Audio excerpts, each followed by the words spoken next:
RADM John Lord, AM, RAN, RTD, a short bio.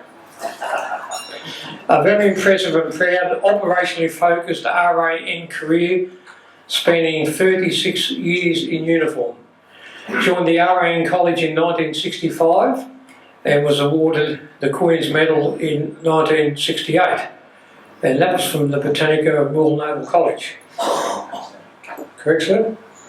No? No, please do, please do. He had the normal early seagoing training in the fleet in UK, served on the Vietnam gun line HMAS Brisbane in 1971, served as flag lieutenant to CNS in 1974, then completed the pre-row course in UK and served as navigator ops officer in Hobart, Supply and Vendetta. Completed the advanced navigation course in 1980. Commanded HMAS Adelaide 87 to 88 during ex-Morris stance post the first Fiji coup. Promoted to captain in 1987 and was director of naval officers postings and then the combat force development in Navy Office. Commanded HMAS Hobart 91-92 followed by Royal College of Defence Studies in London. Promoted to Commodore in 1994, which is now known as a Commodore Flotillas in Fleet Headquarters.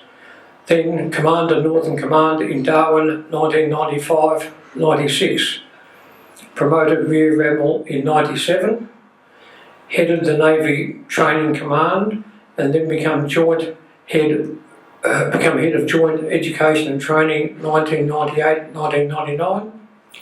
Commanded the RAN Fleet in 1999-2000, which was a very busy time with East Timor ops underway. Retired from the RAN in 2001, has remained active in various advisory and consulting roles. Like it's a short one. On the board of P&O Maritime Services and the Marine Board of Victoria. Later as a director of Huawei Telecommunication Company, now retired. Given up golfing in favour of lawn bowls and restoring Brighton Bowls Club to solvency. Claims to be, I've already mentioned that, the highest paid barman in Melbourne, but we've discounted that. Welcome and please come up, sir. Thank you, Marty, and thank you to the Naval Historical Society and particularly the Victorian chapter, Andy and the committee. It's a very, very active chapter when you look across Australia, and the few times I've been able to get here over the last few years, it's been fantastic. The speakers you have and we have, the knowledge that's imparted amongst us all is really a tremendous thing to be a part of. Now, Andy asked me some time ago, would I say a few words, or he actually said a speech, as part of the Christmas dinner. This is a very traditional event, I know, for us. I said to Andy, there's one thing I'm very, very certain of in coming here tonight to do this, is that I, standing here, have the least knowledge on naval and military history of anyone in this room. And you may think that's being overly humble, it's not. When I joined the Naval College in 1965, Navy taught no officers naval or military history. When I left the Navy in 2001, as Marty has said, I had never had a lecture, any background given to me by Navy in naval or military history. It seems to be that we just let ourselves drift along, and it was only those who were dedicated actually got to focus on that and do it. Regrettably, I had far too many things to do, like play golf and enjoy sport, and I never really put enough time into that in the past, so it's really good to be able to get to it now. I also agreed with Marty, but if I've known Marty a long time, you don't trust him. I said, can I do the talk before the main course so I can have a glass of red with dinner? He said, no problem, you can do it straight after the entree. And then when I sat down, I found out there was no entree, it was just the one course. So I look forward to you buying me that red after. Thanks, Marty.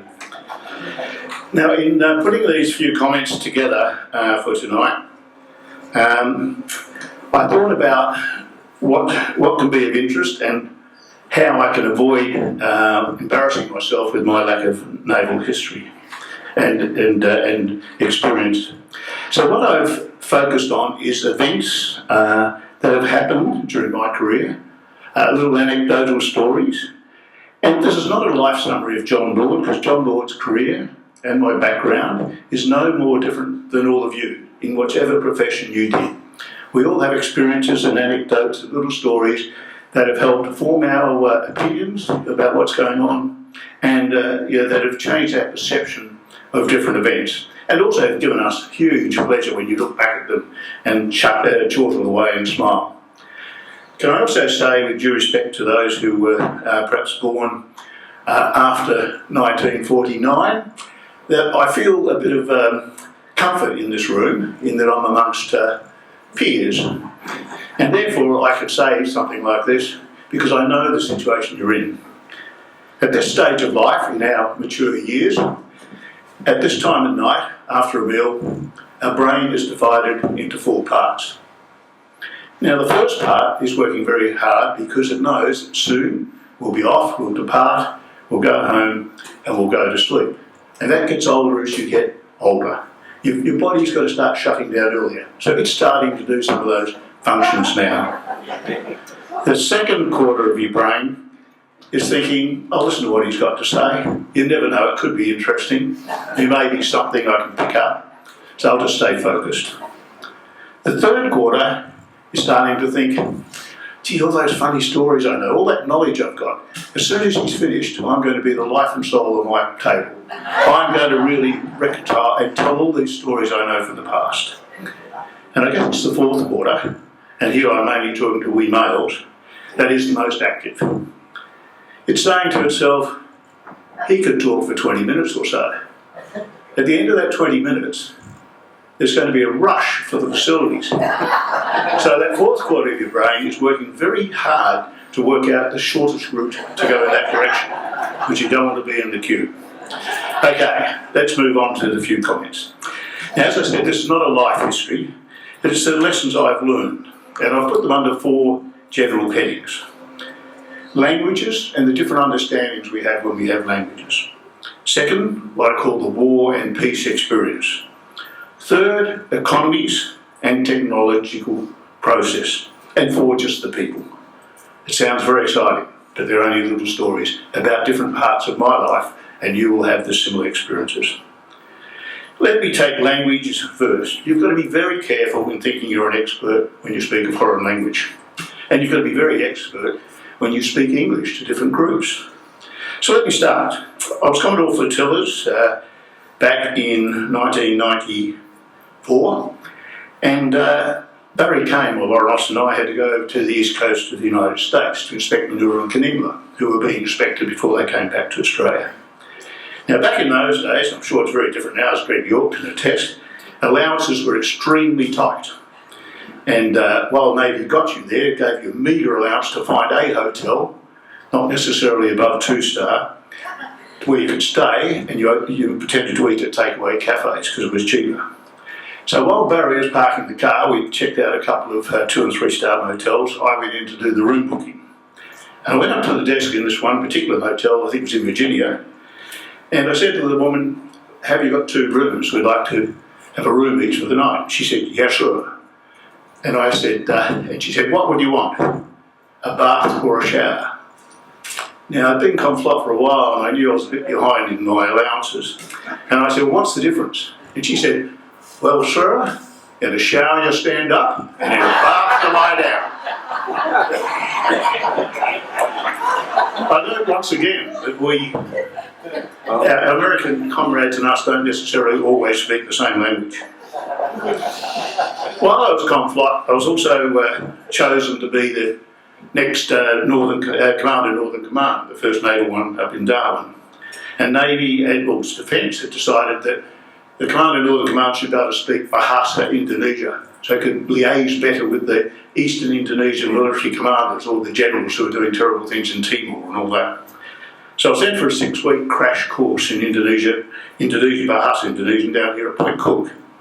It was an excellent course. I had 6 weeks, 8 a.m. to 8 p.m. every day, Monday to Friday.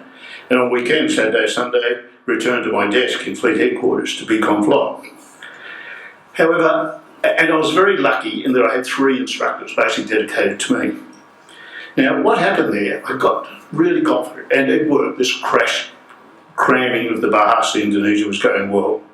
So towards the last week, I started to write myself a speech in Indonesian that I could get up and give as I moved around Indonesia, talking about the great relationships between Australia and Indonesia and how we want to improve them and be strong, etc. One of my instructors was an Indonesian lady about my age and very Asian, and you'll understand what I mean by that. So I gave her my first speech, which I was quite proud of, which I'd written.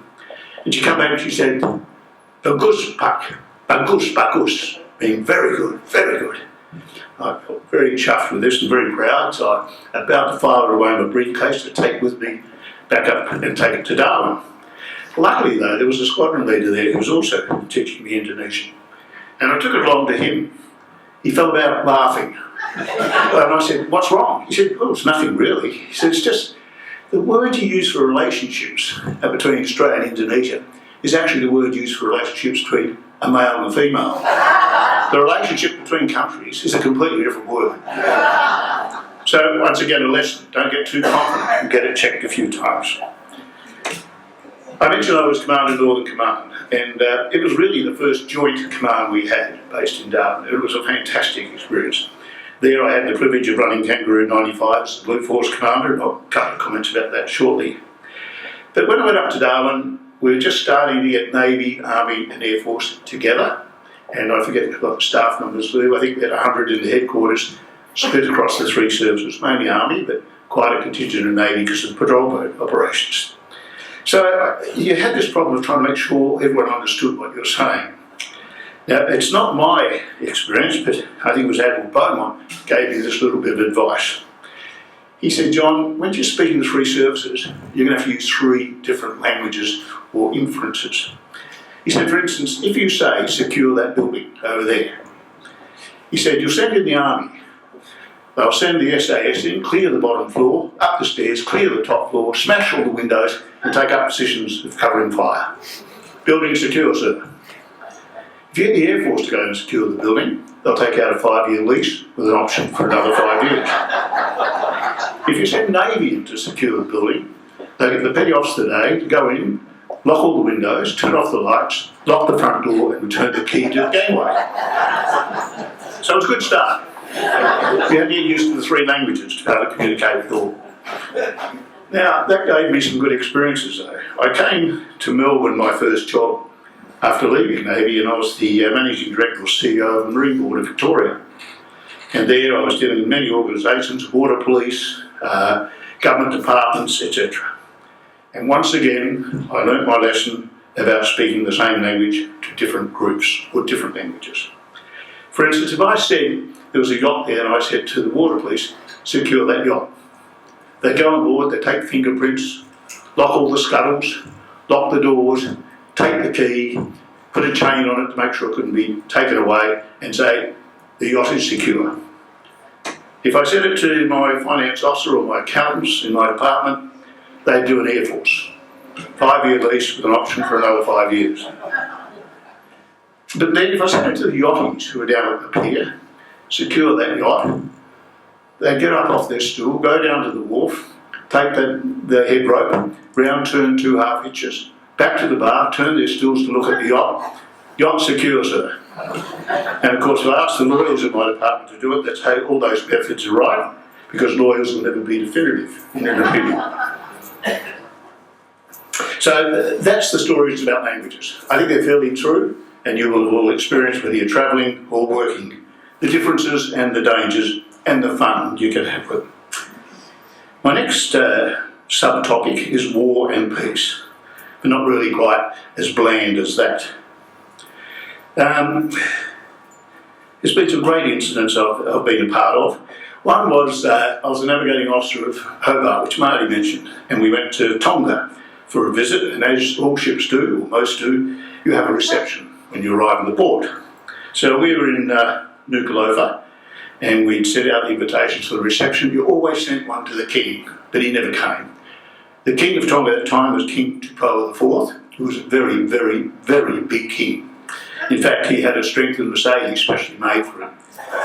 Now, the King always turned it down because he could never get on board the ships, because he had the ship's gangways. So the captain and we were very concerned when the King advised us that he would be attending our cocktail party. It put us to great trouble to work out how we were going to accommodate it. Should we shift the cocktail party ashore? Should he stand ashore and we just wave from the ship? However, we shouldn't have worried.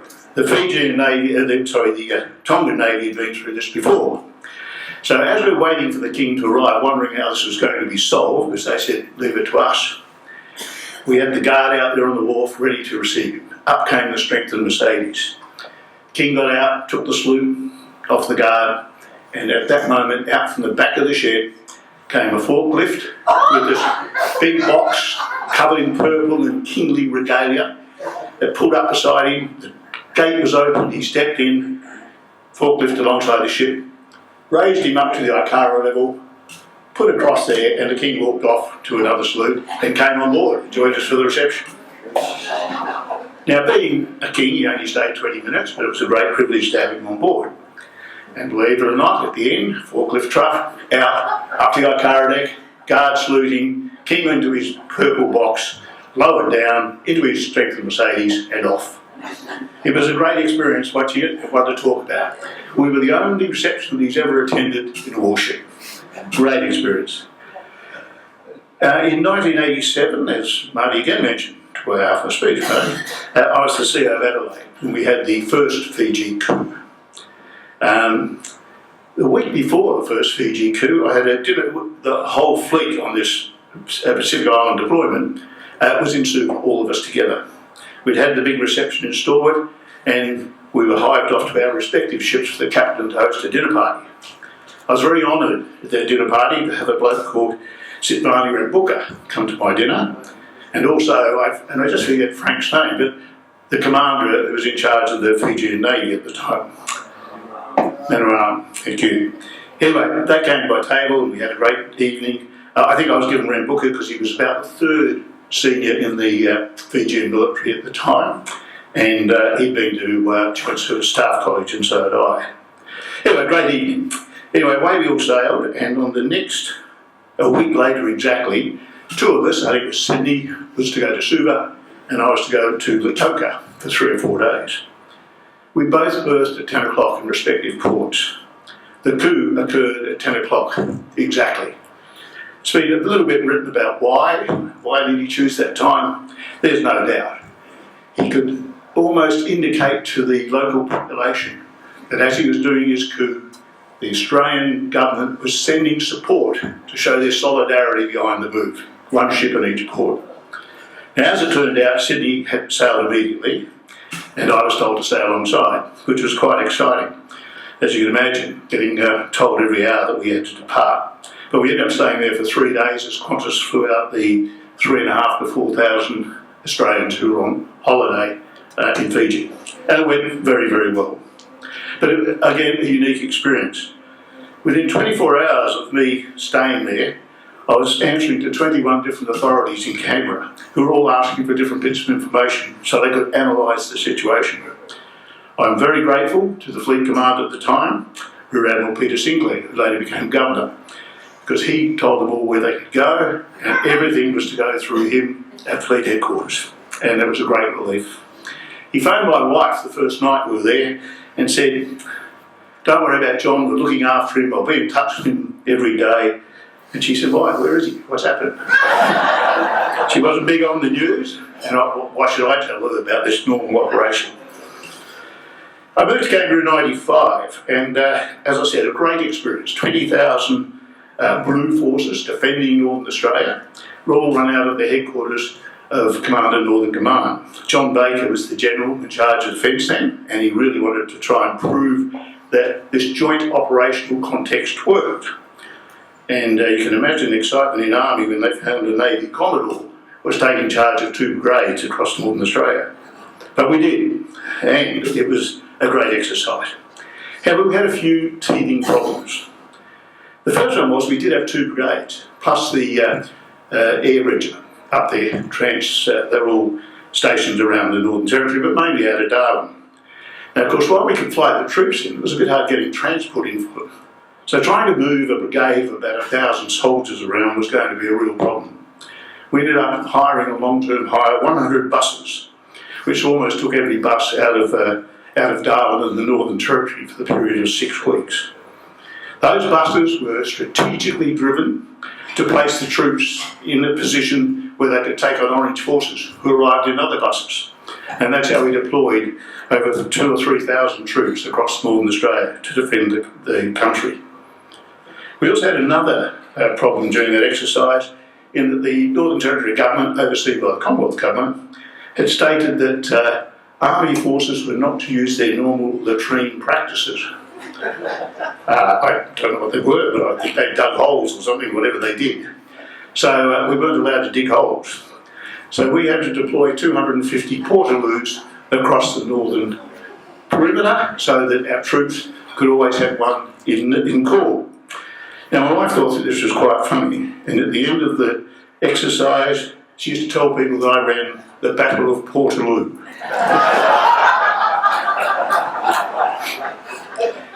Now, I was in Vietnam, Marty mentioned, in Brisbane particularly for the 7-month deployment, but I went there about 3 or 4 times and other 24-hour escorts of HMAS Sydney and other ships. And I guess we all know sailors are fantastic fun. They're hard-working, they're loyal, and they're pretty cheeky. When I was in Brisbane, we had a couple of older officers on board, shall we say, who were there getting watchkeeping tickets, ex-aviators or something like that. Some of these, not a lot, let's be unfair, some of these used to still live in the habit of calling sailors by their surname. Smith, do this, Jones, do this, not the rank and the name, which most of us by then had been brought up with. Now, there was one such sailor, leading seaman MTP, had to be a stoker, Smith. And Smith really objected to being called Smith, and so he should. So before we sailed, he went along to wherever you go, the magistrate, who changes your name by default. And he put in a request. He wanted to be called Sir.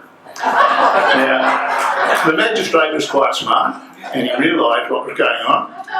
So he approved it, but he said it would be S-U-R, not S-I-R. However, leading seaman MTP Sir was never called Sir again. Great ingenuity. I think Marty mentioned I was Fleet Commander, or Maritime Commander was then, for East Timor. A very challenging time for us all, but a particularly successful time for the Australian Defence Force and Navy and Army and all the forces and departments we had supporting it. A lot of people don't know that as Fleet Commander then, we had 13 ships deployed in East Timor in one operation. That was the largest number of ships we'd ever had together for one operation since the Second World War. And I don't think we've gathered 13 ships for one major operation ever since. It was quite unique. They ranged from submarines, which no one knew about and were supposedly broken, right through to FFGs and Jarvis Bay, who we had on trial just to see how that fast catamaran concept worked. So Navy really put in quite a huge contingent and force around East Timor for that exercise. Now also the Joint Commanders were asked to choose the Australian Commander for East Timor. So we had a quick meeting, the 3 of us, Land, Air and Naval Commander, and we had this person called Deployable Joint Force Headquarters, who happened to be a newly promoted Major General Peter Cosgrove in Darwin. The whole concept of appointing him there was that if something happened, he was supposed to lead it. But of course, when the crunch comes, you quite often say, no, one word, it's too new. But to all of our credits and to Defence Headquarters credit in Canberra, we went with the deployable Joint Force Commander, and what a great success it was. The right person at the right time. Peter Cosgrove went up there and took charge of a joint headquarters and ran the Timor operation. Now I went up to visit Peter after week 1, and he gave me a helicopter to fly over and see what we were doing, because we also had quite a few special people on the ground. It was quite interesting. He sent me down to Suai, which was a village, I think it was roughly on the coast, where some of you may recall there were some poor people, villagers, shot in a church around that area as well. When I went down the helicopter, as you flew over, there was a village supposedly, but all I could see was round circles of burnt turf, black turf. The helicopter crew explained to me that these were 200 odd houses, that the next village people had filled up their water tanker with petrol and come and sprayed it all over these people's houses and burnt them down. It brought home very closely the rivalry you can get between people and people, villages and villages, neighbours, and that was still there in Timor. These were different villages fighting each other with different beliefs in the way the country should go. We've seen it since, we've seen it before, Iraq, Lebanon, and even Ireland, which hopefully now has been overcome and is moving peacefully on. I'll just make a few comments now, as I said, on, firstly, technology. I was a navigator by trade, qualification eventually, and from the time I joined the Navy in 1965 through until 1979, I used a sextant, and we all know what they are. And I was very proud of how good I was at a sextant. But in 1980 to 1990, this magic new device came along, which the Americans had produced, called a transit satellite navigation system. So we all got very, very excited. Transit sat-nav, though, wasn't that smart. It produced one line every time there was a pass. So as a navigator, I got 2 position lines during a day. So you still had to use your sextant to get a sun or a moon to make a position at the time. But at least it was a huge leap forward. Because James Cook in 1788, navigating the east coast of Australia, was using a sextant, like John Lord was in 1979. I had a few advantages. Mine was a bit smaller. I had an accurate timepiece, and I didn't have to do it all mathematically from basic principles, which they did teach us on the navigation course. We had a book that had all the tables to look up. But it was incredible that almost 200 years later, as the task group commander in Hobart, I was using James Cook's method to take 16 ships into a major exercise. Now that changed, as you know. I mentioned transit satellite navigation, 1980 to 1990. But from 1990 on, which started to get the introduction of GPS, Global Positioning System. And we're all part of it today. Look at your watch, tells you where you are within centimetres. Jump in your car, takes you down the street, all the shortcuts. Now that's happened really in a space about early to mid-90s through until it was fairly refined in about early 2000s. Initially, when the Americans introduced it, they had a 100-metre error in it, until the commercial world got hold of them and said, we need this to improve the world. So then they took errors out, and that's where it sits today. Of course, they can put the errors back in any time they wish. But in that period of 15 years, we went from something we'd used for 200 years, using modern technologies, into something that solves problems like that. And that's the pace of technology we're in today. In fields you've been in things you experience on a daily basis, have a look how fast technology is moving. And I won't make too many comments about submarines, I'll make none. But I will be amazed if we cannot detect anything underwater in 2050. I will be staggered. But anyway, wait and see, I won't be here. So that's technology. Just a couple of comments on the economics, and I talked about how tough the allowances were, but everyone suffers that. When I was on UK sub-lieutenant's courses back in 70, I think it was, or 71, Australian Navy used to pay for all us going to do all our courses in UK at a great rate to the British, or the government and the Navy. Anyway, the Brits were obviously running a bit short of money because they decided to put up lunches for sub-lieutenants from foreign countries, including Commonwealth countries, from £1 to £5. Now this is horrific. We were very upset. And luckily for us, so were our Royal Navy counterparts. So what the Brits designed was diner digger a day. They were allowed to have one guest for lunch. So all of us were taking the lunch for the rest of our year's course for £1, the rate we used to pay. And that's how we circumvented the Royal Navy's expensive lunch system. I flew over to UK in that time in first class, because that's what Navy did to young sub-lieutenants, very generous. I flew back in economy. That had to change its decision. But up front was leading seaman M.T.P. Smith from the submarine Orion with his wife and baby child, because if you had a baby child, you could fly business class. However, all that's changed, and they now have an order of merit, and it all works out at the end. But it was just some of these chops and changes we did were funny. We had a science teacher at Naval College when I was there from 65 to 68, Raz Berry, a lovely bloke, but Raz was very, very conscious of expense and costs. Now, he was a science teacher, so he was no fool. And he had an old hole, he lived right at the top of the hill where the married quarters are at Crystal, if you've been there. So, and he knew that if you didn't drive your car, it would wear out faster than if you did use it occasionally. So once a week, by way of habit and by necessity, he would back it out of the drive, the 15 metres, turn off the engine and roll down the hill into the science block and then drive it back at the end of the day. Conserving fuel and all that, but making sure his car didn't wear out too early. And of course, in those days, Holdens and Falcons used to have bench seats. So to make sure one door didn't wear out, Raz used to slide across the bench seat in the front and alternate doors of getting in and out regularly. But he was a great person. So I think I've spoken for long enough, and your fourth quarter amongst the males must be getting a little bit worried.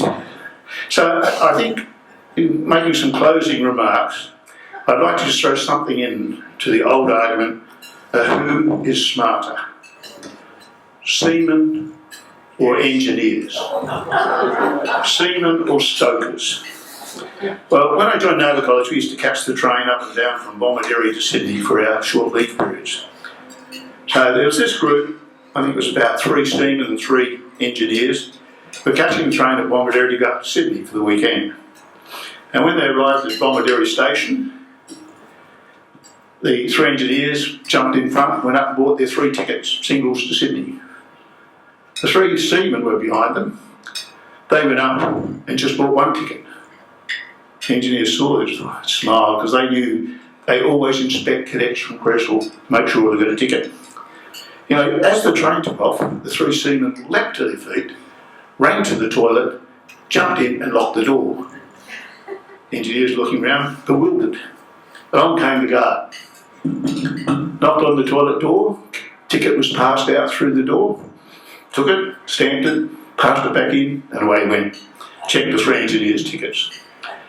Now, engineers are not slow learners, we all know that. The trip back, the engineers went up and bought 1 ticket, sprinted onto the train, locked themselves in the toilet before the seamen even got a chance to get there. The seamen had to go up and buy 2 tickets.